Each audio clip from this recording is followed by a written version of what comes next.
সবাইকে স্বাগত এটি নিউজে। আপনারা দেখছেন হ্যাপেনিং পয়েন্ট, আপনাদের সাথে আছি আমি আকাশ এহসান।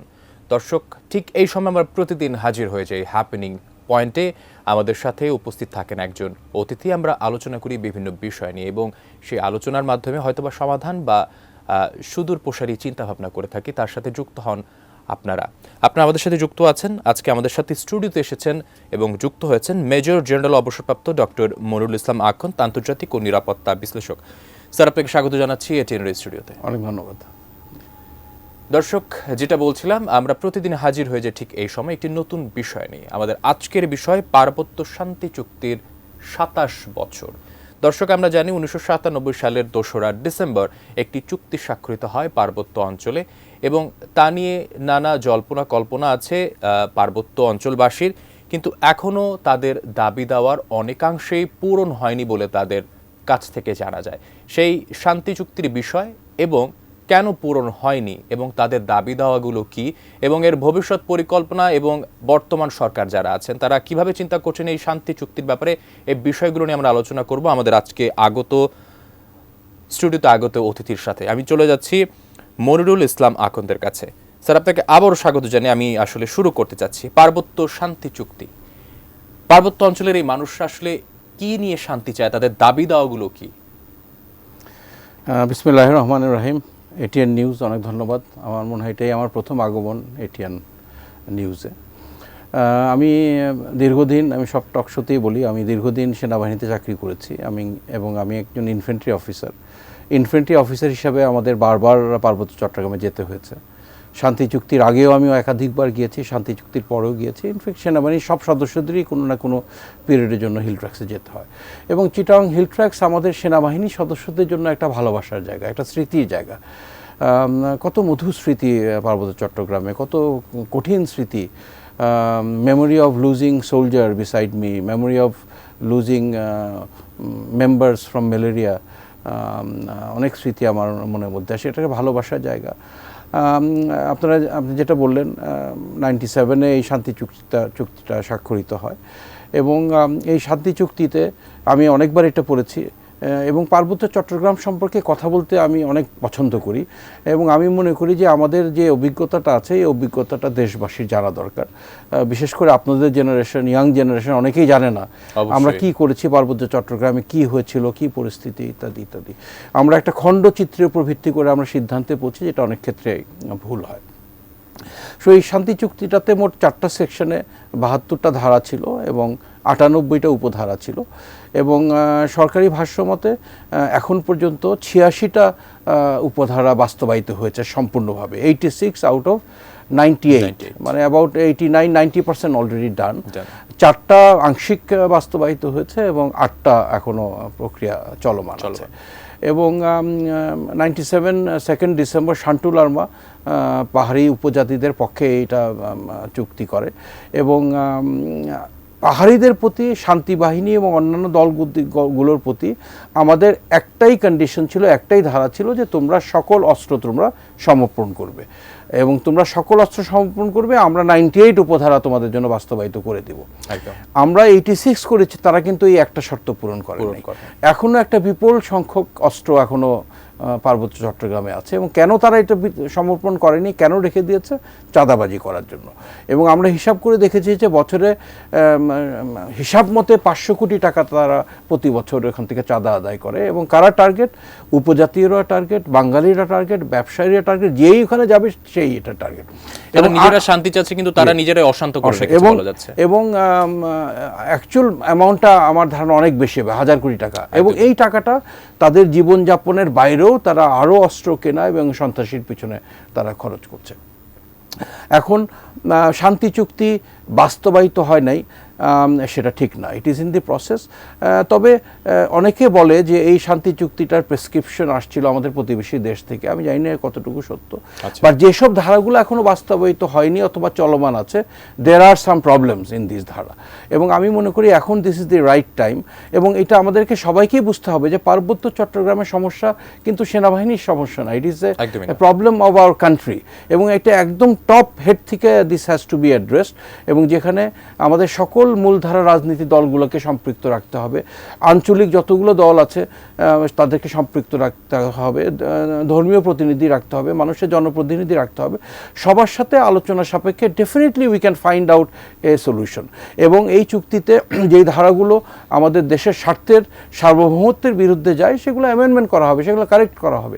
দের is no reason why we cannot find a solution where everybody will remain happy. অবশ্যই এটা আমরা করতে সক্ষম হব। এখানে শুধু আমাদের আন্তরিকতা থাকবে। বিগত গভর্নমেন্ট অনেক কিছুই বাস্তবায়িত করেছে, কিছু কিছু ক্ষেত্রে আমার মনে হয় তাদের আন্তরিকতার হয়তো কিছুটা ঘাটতি থাকতে পারে। দেখানো যে আমরা সাকসেসফুল একটা পিস ট্রিটি করেছি, এটা একটা মূল উদ্দেশ্য ছিল এবং এর মধ্যে অনেক কিছু ভালো ছিল, দুই একটা জিনিস হয়তো অ্যামেন্ডমেন্ট করতে হবে। এবং আমরা দৃঢ়ভাবে বিশ্বাস করি উপজাতীয়রা বাংলাদেশি, আমরা সবাই বাংলাদেশি, তারা বাঙালি না, বা তারা বাংলাদেশি এবং বাংলাদেশের নাগরিক হিসাবে সকল অধিকার তাদের আছে। এবং আমরা সেনাবাহিনী হিসাবে, আমি সেকেন্ড লেফটেন্যান্ট থেকে ব্রিগেডিয়ার জেনারেল পর্যন্ত আমি পার্বত্য চট্টগ্রামে চাকরি করেছি এবং আমাদের সাথে উপজাতিদের যে একটা মধুর সম্পর্ক ছিল, আমরা যে কী পরিমাণ স্যাক্রিফাইস করেছি তাদের সাথে, সেটা আমি ব্যক্তিগতভাবে বলতে পারবো। আমরা যখনই পেট্রোলে গিয়েছি আমাদের সাথে ডাক্তার থাকতো, ওষুধ থাকতো, আমরা পাড়ায় পাড়ায় গিয়ে তাদের চিকিৎসা দিতাম। তারা অসুস্থ হলে আমরা জীবনের ঝুঁকি নিয়ে দুর্গম পথ পার হয়ে আমরা হসপিটালে তাদেরকে নিয়ে যেতাম। নানা রকমের মধুর সম্পর্ক তাদের ছিল। এবং পাহাড়িরাও, উপজাতিরাও কিন্তু অত্যাচারিত এইসব সশস্ত্র বাহিনী দ্বারা। তাদেরকে চাঁদা দিতে হয়, ফসল করার পর তাদেরকে ফসলের অংশ দিতে হয়। এবং আমার যেটা দৃঢ় বিশ্বাস, আমি যখন ছোটবেলা থেকে পার্বত্য চট্টগ্রামে দেখেছি, I am an witness to the development that has taken place in Chittagong hill tracts. আমার তখনই মনে হতো যে বাংলাদেশের অনেক উপজেলা থেকে যোগাযোগ ব্যবস্থা, অন্যান্য ব্যবস্থা পার্বত্য চট্টগ্রামে ইনফ্যাক্ট বেটার দেন আদার প্লেসেস। এবং ওখানে কারা বঞ্চিত? ওখানে যে বাঙালিরা, তারা হচ্ছে বঞ্চিত। যখন শান্তি চুক্তির আগে শান্তি বাহিনীরা নির্দ্বিধায় নির্বিকারে বাঙালিদের উপর তারা আক্রমণ করত এবং আমরা প্রতি রাতে অপেক্ষা করতাম আজকে কোন গ্রামে, বিকজ সারা পার্বত্য চট্টগ্রামে প্রত্যেকটা গ্রাম প্রোটেক্ট করা সেনাবাহিনীর পক্ষে সম্ভব ছিল না। আমরা ক্যাম্পে থাকতাম, মেসেজ পেলে আমরা যেতাম, আমরা অপেক্ষা করতাম কোন গ্রামটা তারা আক্রমণ করবে এবং গ্রামে গিয়ে দেখতাম যে মেরে পুড়িয়ে শেষ, লাশের শনাক্ত করা যেত না এটা পুরুষ না নারী, সাইজ দেখে আমরা বুঝতাম। এবং it was an every night event. আমি একদিন রাত্রে আমরা ডিনার করছি, হঠাৎ ক্যাম্পের থেকে ফায়ার, রাতের বেলা তো অনেক দূর থেকে আওয়াজ শোনা যায়, আওয়াজ শুনলাম। আমরা দ্রুত ওখানে গেলাম, গিয়ে দেখি যে একটা ছোট ঘরের ভিতরে তখনও কুপির আগুন জ্বলছে, ওটা নিভানোর সময় পাইনি। দরজা খুলে দেখি অ্যাটলিস্ট 8-9 জন মানুষ ওই ঘরে শুয়ে আছে এবং কারো হাত নাই, কারো পা নাই, কারো মগজ বের হয়ে গেছে, শিশু, বৃদ্ধ, নারী। এবং আশেপাশে যে পাহাড়িরা যারা ছিল ওই ঘরগুলোতে অন্ধকার, তারা ঘুমাচ্ছে, অথচ মাঝখানে একটা বাঙালি ঘরের সবাইকে তারা মেরে চলে গেছে। এবং অসংখ্য ইনসিডেন্ট। এবং ওইখানে আমরা যদি বলেন আমাকে অত্যাচারী যদি কেউ থাকে, অত্যাচারিত, তারা হচ্ছে বাংলাদেশিরা, বাঙালিরা ওখানে। পাহাড়িরা বৈষম্য বিরোধী ছাত্র আন্দোলনের সময় কিন্তু তারা এটাতে সাপোর্ট করে নাই, বিকজ ওদের অলরেডি 5% কোটা ছিল, অনেক কোটা। এবং এই 5% কোটাতে তারা বিভিন্ন প্রতিষ্ঠানে শিক্ষা গ্রহণ করে চাকরি পেয়ে বিদেশে গিয়ে অনেক সফল হয়েছে তারা। এবং অনেকেই এই কোটার সুযোগ নিয়ে শিক্ষিত হয়ে বিদেশে গিয়ে এখন দেশের বিরুদ্ধে তারা কথা বলছে, যেটা অত্যন্ত দুঃখজনক। এবং 5ই অগাস্টে যখন আমরা স্বাধীনতা পেলাম, দ্বিতীয় স্বাধীনতা, তখন তারা ফেস পাল্টে দিল। তখন বললো যে আমরা পাহাড়ি বৈষম্য বিরোধী আন্দোলন, একটা প্ল্যাটফর্ম তারা তৈরি করলো এবং তারা কিছু আজগুবি দাবি শুরু করলো যে সেনাবাহিনীকে হটাতে হবে, বাঙালিদের হটাতে হবে। এটা প্রথম থেকে তাদের দাবি একটা ছিল। এখন কেন বাঙালিদের হটাতে হবে? আপনি ঢাকা শহরে, আমার বন্ধু-বান্ধব আছে উপজাতি, তারা ফ্ল্যাট কিনছে, জমি কিনছে, ময়মনসিংহে কিনতে পারে, কুমিল্লায় কিনতে পারে, বাংলাদেশের যে কোনো জায়গায় একটা উপজাতি এসে বাড়ি ঘর কিনতে পারে। আমাদের সহকর্মী আমরা কেন ওখানে পারবো না? আমরাও বাংলাদেশি, তারাও Bangladeshi, we have equal right. এখন বাঙালিরা গিয়ে যদি ওখানে জবরদখল করে কারো জমি দখল করে, তাকে বিচারের আওতায় আনতে হবে। তারা অপরাধ করলে তাকে ফাঁসি দেওয়া হবে প্রয়োজন হলে। বাট এই অধিকার তো আমরা খর্ব করতে পারি না। এবং সেনাবাহিনী তারাই অধিকার চাচ্ছে, কিন্তু তারা আবার অধিকার খর্ব করার বিষয় তুলে আনছে। এক্স্যাক্টলি। এবং তাদের এই কথাটা দেশবাসী অবশ্যই জানা দরকার যে তারা 2060 সালে জাতিসংঘ একটা ডিক্লারেশন পাশ করে, United Nations declaration for the rights of the indigenous people.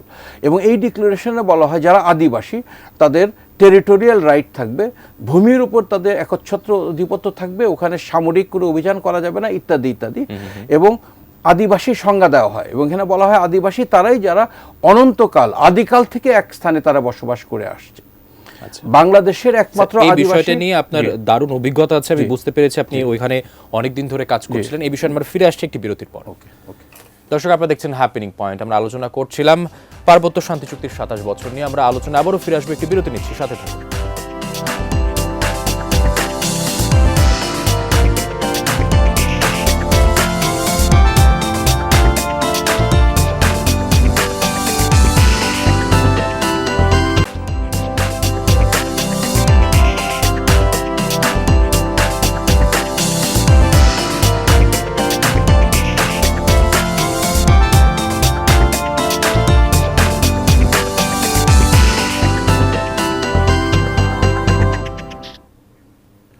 দর্শক, আপনারা দেখছেন হ্যাপেনিং পয়েন্ট। বিরতির পর আবারও ফিরে আসলাম। আমরা একদম দেরি না করে আমরা আলোচনা আবার ফিরে যাচ্ছি।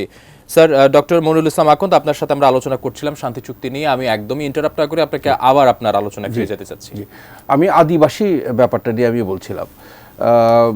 আমার ওয়াইফ বেশ মনোযোগ দিয়ে আমার টকশো শুনে, এবং সে মাঝে মাঝে বলে, তুমি এক কথা বারে বারে কেন বলো? তো আমি মনে করি কিছু কিছু কথা বারে বারে বলতে হয়। একদম। আমার বাবা মা কিন্তু শুধু একবার বলে নাই তুমি সত্যি কথা বলবা, চুরি করবা না, মিথ্যা কথা বলবা না, বলতে বলতে এটা আত্মস্থ হয়ে গেছে। আদিবাসী ইস্যুটা is such a serious issue that I feel that I need to say it repeatedly. 2007 সাল থেকে পাহাড়িরা বলার চেষ্টা করলো যে আমরা আদিবাসী, এবং আদিবাসী হলে কিন্তু আদিবাসী দাবিটা আমার মতে স্বাধীনতা চাওয়ার জাস্ট আগের স্টেপ। আদিবাসী, এবং আমাদের আনফর্চুনেটলি আমাদের অনেক উপদেষ্টাও ইন্টারিম গভর্নমেন্টের এখন তাদেরকে আমি শুনেছি তাদেরকে আদিবাসী বলতে। তারা জেনে বলেছে কিনা না জেনে বলেছে কিনা আমি জানি না, বাট এটা হতে পারে যে আমাদের অনেক উপদেষ্টা আছে যারা এনজিও ব্যাকগ্রাউন্ডের, এবং এই এনজিওগুলো who finances it is financed by European countries.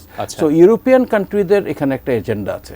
আমি ছোটবেলা থেকে হিলট্রেক্সতে দেখেছি এই এনজিওগুলো, আইএনজিওগুলো এবং ইউরোপিয়ান দেশগুলো, their activities are very fishy in Chittagong hill tracts. ধর্মান্তীকরণ একটা বড় ব্যাপার আমার মনে হয় এখানে হয়, এবং এখন যে কুকি চীন বা কেএনএফ যেটা আছে, তারা কিন্তু বোম একটা উপজাতি 45টার মধ্যে, তারা they are playing the leading role, এবং তারা বলছে আমাদের সাথে আরও 5টা উপজাতি আছে, বাট বাকিগুলোর আমাদের অ্যাক্টিভিটিস আমরা দেখি না। এবং এই বোমরা কিন্তু 10-15 বছর আগে তাদের খ্রিশ্চানিটি ছিল অ্যারাউন্ড 60-65%, এখন কিন্তু 100%। এবং আমি এই এক্সাম্পলটা সব জায়গায় দিই যে ইস্ট তিমোর এবং সাউথ সুদান খ্রিস্টান অধ্যুষিত হওয়ার কারণে তারা কিন্তু অতি দ্রুত স্বাধীনতা পেয়েছে এই পশ্চাৎ সাপোর্টের কারণে। সো আমরা এই উপদেষ্টারা যদি জেনে বলে থাকে এটা একটা খুবই একটা অপরাধ তারা করেছে, এটা কোনোভাবে বলা উচিত না। তারা বাংলাদেশি, তাদের সমান অধিকার আছে, তারা উপজাতি, এবং আদিকাল থেকে তারা বাংলাদেশে কখনো বসবাস করেনি। 1600 থেকে 1800 শতাব্দীতে তারা গ্র্যাজুয়ালি আসছে, এবং তারা কোত্থেকে আসছে? ভারত থেকে এসেছে এবং মিয়ানমার থেকে এসেছে, এবং ভারত এবং মিয়ানমারে কিন্তু তার আগে থেকেও তারা বসবাস করে আসছে। অথচ ভারত মিয়ানমার কিন্তু তাদের আদিবাসী হিসেবে স্বীকৃতি দেয় নাই, ওখানে স্বীকৃতি দেয় নাই, কেন আমরা এটাতে স্বীকৃতি দেব? সুতরাং আমাদেরকে এটা ব্যাপারে খুবই সতর্ক থাকতে হবে। দেয়ার উপজাতি, আমরা বাংলাদেশ সবাইকে আমরা ভালোবাসি, উপজাতিদের সকল অধিকার আছে, তাদের শিক্ষা গ্রহণ করার অধিকার আছে, তাদের একটা ভালো জীবনযাপনের অধিকার আছে, আমরা সেটাই করব। পার্বত্য চট্টগ্রাম বাংলাদেশের একটা সম্ভাবনাময় একটা জায়গা। It is such a beautiful place. আপনারা যেখানে যেতে পারবেন না এইসব জায়গায় আমরা থেকেছি, পেট্রোল করেছি, এমন ক্যাম্পে থেকেছি যে 5-6 ঘন্টা হেঁটে যেতে হয়। ওখানে মাসে একবার হেলিকপ্টার আমাদের রসদ দিয়ে যেত, লোনা ইলিশ শুটকি দিয়ে যেত, ওইটা খেয়ে আমরা থাকতাম। বাট আমি যখন আমি নিচে তাকাতাম, যখন দেখতাম, আমার নয়ন, আমার বুক ভরে যেত, এত সুন্দর একটা দেশ।